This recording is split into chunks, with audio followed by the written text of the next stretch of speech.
I came to Mendocino, California, for the isolation. After 6 months of watching my 5-year relationship crumble in slow motion, I needed the kind of solitude that only a remote coastal town in November could provide. The Victorian bed and breakfast perched on the cliffs seemed perfect, empty enough that I could pretend the world had forgotten me entirely. What I didn't expect was Dashiell Crane. I first saw him in the inn's breakfast room, sitting alone at a corner table with a cup of coffee gone cold and a leather journal filled with what looked like architectural sketches. He had the kind of quiet intensity that drew my attention despite myself, dark hair that caught the morning light streaming through the windows, and eyes the color of sea glass. When he looked up and caught me staring, I felt heat creep up my neck. "Sorry," I mumbled, focusing intently on my own coffee. "I'm an architect too. Couldn't help noticing your drawings." He smiled then, and it transformed his entire face. "Dash," he said, extending his hand. "And you caught me designing my dream house for the 100th time." "Lyndon," I replied, taking his hand. His grip was firm, calloused in a way that suggested he did more than just draw buildings. "What makes it a dream house?" "It's completely impractical," he said with a laugh that made something flutter in my chest. "Built into a cliff face, all glass and impossible angles. The kind of thing that would never pass inspection but would be incredible to live in." I found myself moving to his table without conscious decision, drawn by the passion in his voice when he talked about his work. We spent the morning discussing cantilevers and load-bearing walls, the conversation flowing as easily as water finding its path downhill. He was from Eureka, he told me, taking a break from his job at a firm that specialized in earthquake retrofitting. "Not exactly the sexiest field in architecture," he said with self-deprecating humor, "but it pays the bills and keeps people safe." "There's something to be said for keeping people safe," I replied, thinking of my own recent tendency towards self-destruction. By afternoon, we were walking the coastal trails together, and I was remembering why I'd once loved the feeling of possibility that came with meeting someone new. Dash had a way of seeing beauty in details I'd overlooked. The way fog rolled through the redwoods, the precise architecture of a bird's nest, the golden ratio present in a spiral shell. "What brought you here?" he asked as we sat on driftwood, watching waves crash against the rocks below. "Running away," I said, surprising myself with the honesty. "From a relationship that ended badly, from a job that was killing my soul, from a life that stopped fitting somewhere along the way." He nodded, understanding in his eyes. "I come here every November," he said. "It's become my tradition. 1 week to remember who I am when I'm not trying to be what everyone else needs." Something in his tone suggested there was more to that story, but I didn't push. We had time. The next 3 days fell into a natural rhythm. Morning coffee together, long walks exploring the coastline, evenings by the inn's fireplace sharing stories and dreams. Dash was easy to be with in a way that felt both comfortable and electric.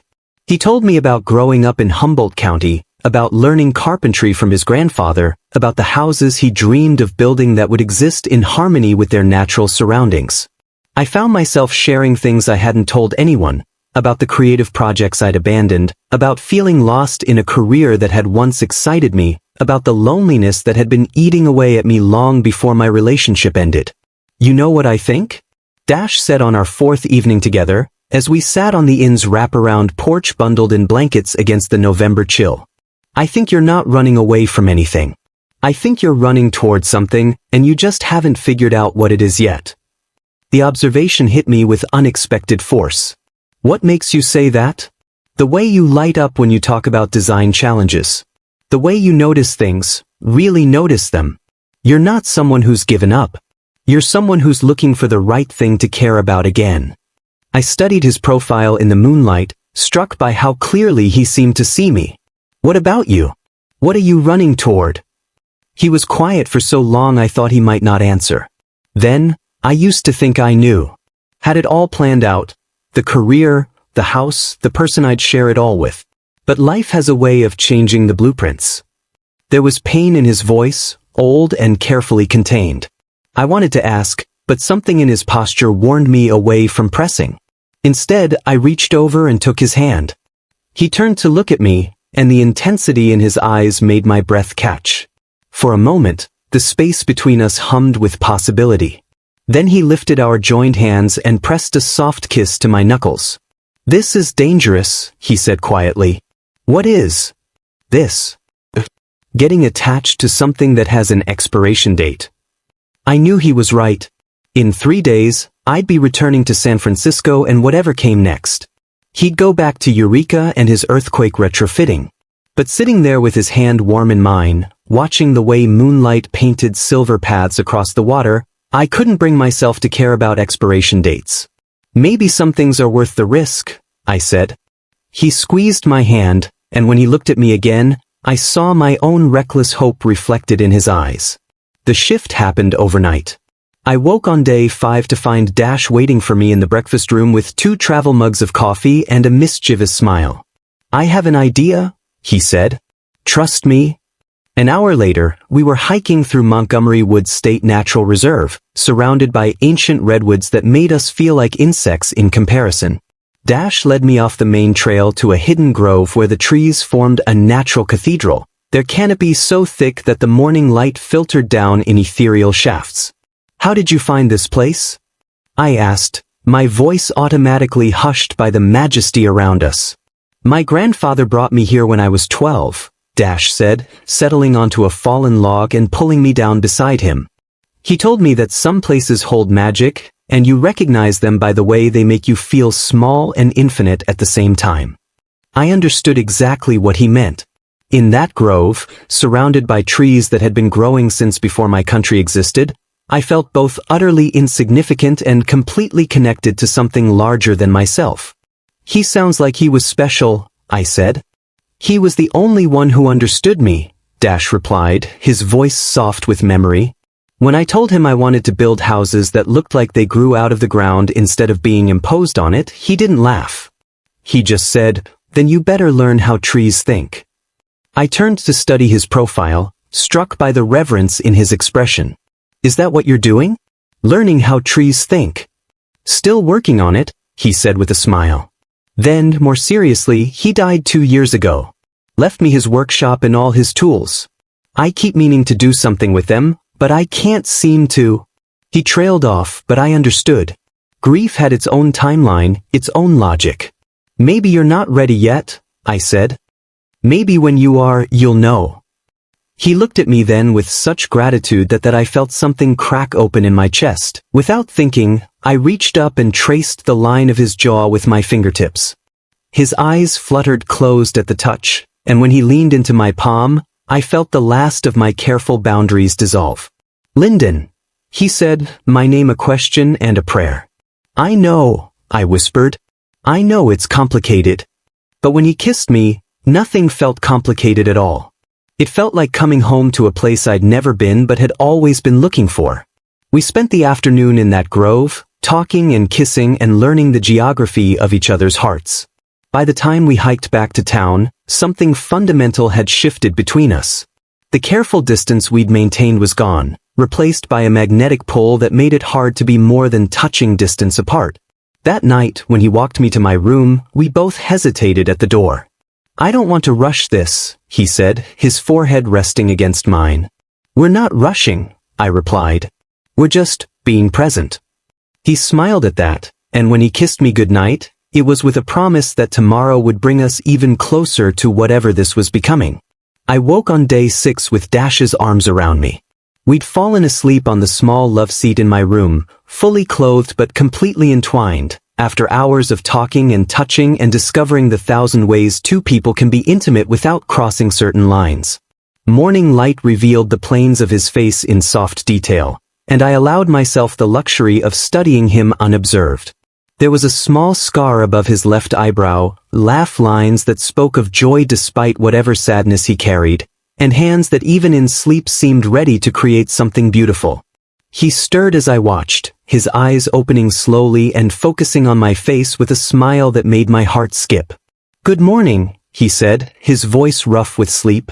"Good morning," I replied, suddenly shy despite everything we'd shared.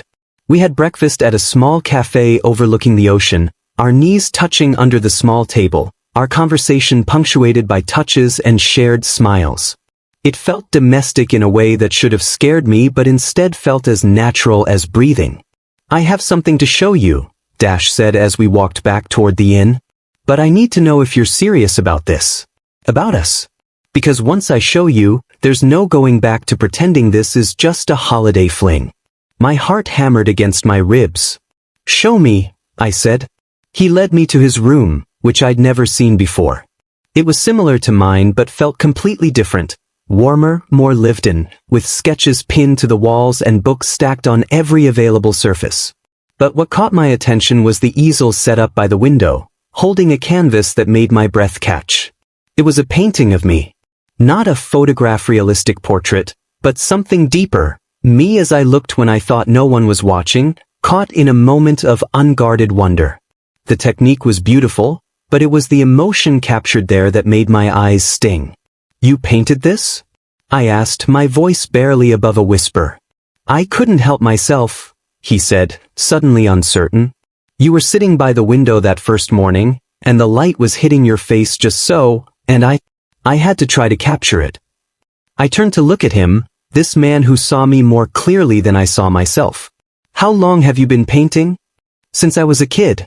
It's what I really want to do, but..." He shrugged, the gesture encompassing a world of practical concerns and deferred dreams. "But what?" "But painting doesn't pay the bills. Doesn't provide health insurance or retirement savings or any of the things responsible adults are supposed to have." I moved closer to him, close enough to see the vulnerability in his eyes. "What if you could do both? What if responsibility didn't have to mean giving up the things that make you feel alive? Is that what you're doing? Finding a way to do both?" The question hit home. "I'm trying to figure out what would make me feel alive again," I admitted. "Being here with you, it's the first time in months I've felt like myself." He cupped my face in his hands, his thumbs tracing my cheekbones. "You're leaving tomorrow," he said, and the words hung between us like a physical barrier. "I know. I don't want you to go. I know." He kissed me then, desperate and sweet, and I tasted the salt of tears, his or mine I couldn't tell. When we broke apart, we were both breathing hard. "Come to bed with me," he said, and it wasn't really a question.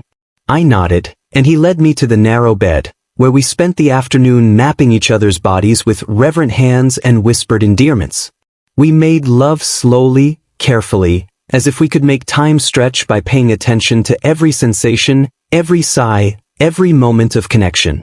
Afterward, as we lay tangled in the sheets with late afternoon light painting golden squares on the walls, I felt a kind of peace I'd never experienced before. This was what I'd been looking for without knowing it, not just passion, but partnership. Not just attraction, but understanding. "I could fall in love with you," I said into the quiet. "Could?" he asked, his fingers tracing patterns on my bare shoulder. "Could. Will." I turned to look at him. "All of the above." He smiled, but there was sadness in it. "Past tense for me," he said. "Already fallen. Already drowning." We held each other as the sun set, both of us aware that we were stealing time, that reality would reassert itself soon enough. But for those precious hours, we pretended that love was enough, that distance was just geography, that two people who fit together this perfectly could find a way to make it work. Our final evening arrived with the kind of perfect sunset that felt like the universe mocking us. We'd spent the day avoiding talk of the future, instead losing ourselves in each other and the simple pleasure of being together. But as night fell, the weight of tomorrow pressed down on us like a physical thing. We had dinner at the inn's restaurant, barely touching our food, too aware of the clock ticking down our remaining hours. Other guests chatted and laughed around us, but we existed in our own bubble of bittersweet intensity. "We could try long distance," I said finally, the words feeling both hopeful and hollow. Dash was quiet for a long moment, his fingers playing with mine across the table. "I tried that once," he said eventually. "With someone I thought I'd marry. Distance has a way of showing you what's real and what's just wishful thinking." "This feels real," I said. "It does," he agreed. "But feeling real and being sustainable are different things." I wanted to argue, to insist that what we had was different, special, worth fighting for. But looking at his face, I saw the same fear I felt, not of trying and failing, but of trying and succeeding only to watch it slowly erode under the weight of practical concerns. We walked the beach after dinner, hand in hand, the sound of waves providing a soundtrack to our unspoken goodbye. The November air was sharp with salt and the promise of winter storms, and I found myself memorizing everything. The way Dash's hand felt in mine, the sound of his laugh when I stumbled on the uneven sand, the way moonlight caught in his hair. "I have something for you," he said when we reached the spot where we'd first sat together. He pulled a small wrapped package from his jacket pocket, his expression nervous. Inside was a piece of sea glass, smooth and green and beautiful. "I found it that first morning," he said, "before I even knew your name. Something made me pick it up and save it, and now I think I know why." I closed my fingers around the glass, feeling its worn smoothness. "It's perfect," I said, meaning it. "So you don't forget," he said, and his voice was rough with emotion. "I could never forget," I replied. "Dash, what we have." "I know," he said, pulling me into his arms. "I know. But knowing doesn't make it easier." We made love that night with a desperation that bordered on grief, as if we could somehow press every moment we'd never have into those precious hours. I memorized the taste of his skin, the sound of my name on his lips, the way he looked at me like I was something rare and precious. Afterward, we lay awake talking until dawn, sharing stories and dreams and promises we both knew we might not be able to keep. When the first light crept through the windows, we were still wrapped around each other, still trying to pretend that morning wouldn't come. But it did, as mornings always do, and with it came the unavoidable reality of suitcases and checkout times and the life waiting for me back in San Francisco. Leaving was harder than I'd expected, and I'd expected it to be devastating.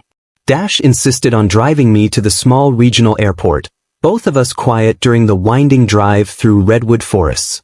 We'd said everything there was to say, and now we were left with the hollow ache of impending separation. At the departure gate, we held each other while other travelers flowed around us, two people trying to compress a lifetime of feeling into a few final moments. "I'll call you," I said against his neck, breathing in his scent one last time. "I'll answer," he replied, his arms tightening around me. "This isn't over," I said, needing to believe it. "No," he agreed, but something in his voice suggested he was humoring me rather than agreeing. The boarding announcement came too soon, as they always do. We kissed goodbye, soft and desperate and final, and then I was walking away from him, my heart feeling like it was being stretched to the breaking point. I turned back once, just before disappearing down the jetway, and saw him standing exactly where I'd left him, his hands in his pockets and an expression of such profound sadness that I almost ran back to him. But I didn't. I boarded the plane and found my seat and watched Northern California disappear beneath clouds, the piece of sea glass warm in my palm and my heart already beginning the long, slow process of breaking. We tried. God, how we tried. For 3 months, we maintained the fiction that love could bridge any distance. We talked every night, long conversations that started with our days and meandered into dreams and memories and plans for visits that never quite materialized. I'd lie in my apartment in San Francisco, phone pressed to my ear, and listen to Dash describe the fog rolling through the redwoods or the way afternoon light fell across his drawing table. We texted constantly, photos of sunsets and coffee cups and architectural details that reminded us of each other. I sent him pictures of buildings under construction, and he sent me sketches of the dream houses he was still designing. For a while, it felt almost sustainable. But distance is insidious. It creeps in through the spaces between words, grows in the silence that follows missed calls, takes root in the thousand small moments that can't be shared across miles. We began to feel like characters in each other's stories rather than active participants in a shared life. The first crack appeared in January. Dash had been distant for a week, his usual warmth replaced by polite conversation and careful words. When I pressed him about it, he finally admitted he'd been offered a promotion, a position that would require him to move to Sacramento. "That's wonderful," I said, trying to inject enthusiasm into my voice. "It's what you've been working toward." "Is it?" he asked, and I could hear the uncertainty. I keep thinking about what you said, about not having to choose between responsibility and feeling alive. But I don't know how to do both. Take the promotion, I said, because I loved him and wanted what was best for him, even if it felt like swallowing glass. We'll figure the rest out. But we both knew we wouldn't. The promotion would mean longer hours, more pressure, less time for the calls that had become our lifeline. And Sacramento was farther from San Francisco than Eureka, not closer. We limped through February, our conversations becoming shorter, more forced. I started working late to avoid the painful awkwardness of our scheduled calls. He began responding to my texts hours later, then days later, each delay feeling like another small death. The end came in March, not with drama but with exhaustion. We were supposed to talk on a Tuesday night, but I fell asleep at my desk and missed his call. He didn't call back. I didn't call him the next day. We simply stopped. 2 weeks later, I received a package with no return address. Inside was a small watercolor painting of the redwood grove where we'd first kissed, accompanied by a note in Dash's careful handwriting, for someone who taught me that some things are worth the risk even when they don't work out. Thank you for the most beautiful week of my life.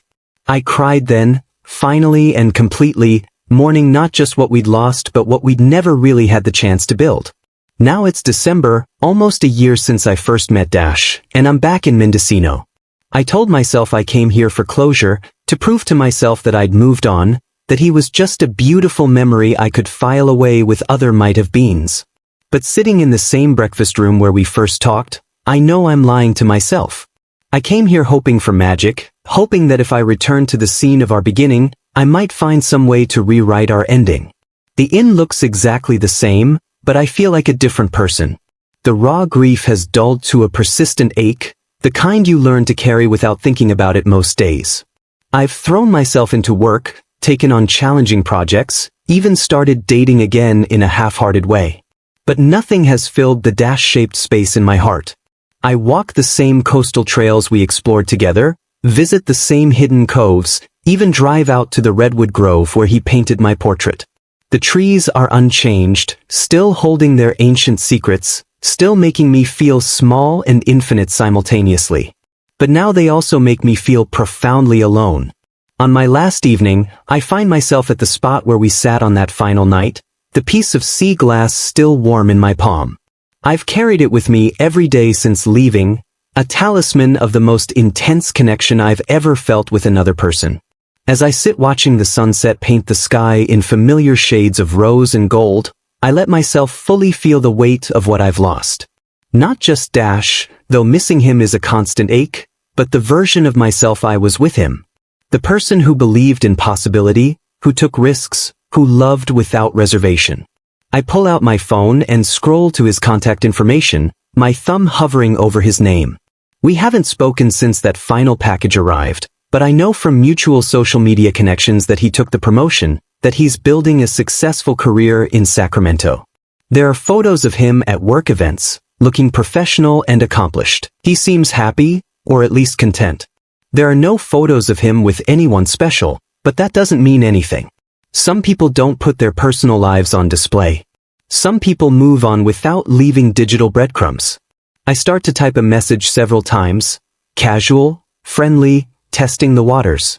But each attempt feels wrong, either too eager or too distant, too loaded with history or too dismissive of what we shared. Finally, I delete his number entirely. Not out of anger, but out of kindness. Sometimes loving someone means leaving them in peace.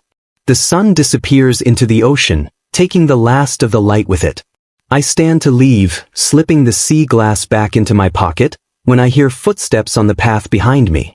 I turn and my heart stops. Dash stands there, looking older, a little tired, but unmistakably himself. He's wearing the same leather jacket he wore that week, and his hair is longer than I remember.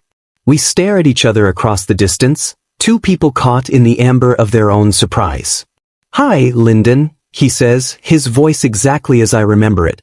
"Hi," I manage, my voice barely audible over the sound of waves and my own thundering heartbeat. "I come here every November," he says, echoing words from a year ago. "It's become my tradition." "I know," I say. "I remembered." We stand there as darkness falls around us, two people who loved each other completely and let it slip away anyway. There's so much to say and no way to say it, too much history and not enough hope. How are you? He asks finally. Good, I lie. You? Good, he lies back. We both know we're lying. We both know it doesn't matter. I should go, I say, because staying will only make this harder. Yeah, he agrees, but neither of us moves. I'm glad you're happy, I say, meaning it despite the way it cuts. I'm glad you are too, he replies, and I can hear the same mix of truth and pain in his voice. We hug goodbye, brief and careful, and then I walk away from him for the second time, my heart breaking all over again. But this time, I don't look back. This time, I let him become the beautiful ghost he was always meant to be. December in Mendocino is cold and sharp and unforgiving. As I drive away from the coast toward whatever comes next, I think about the nature of regret, how it can coexist with gratitude, how something can be both the best and most painful thing that ever happened to you. Dash was my holiday fling, my December regret, my reminder that love doesn't always conquer all. Sometimes it just conquers you, leaving you changed in ways you never quite recover from. But I wouldn't trade those 7 days for a lifetime of safer choices, because for one perfect week, I knew what it felt like to be completely, recklessly, devastatingly alive. And maybe that's enough. Maybe that has to be enough.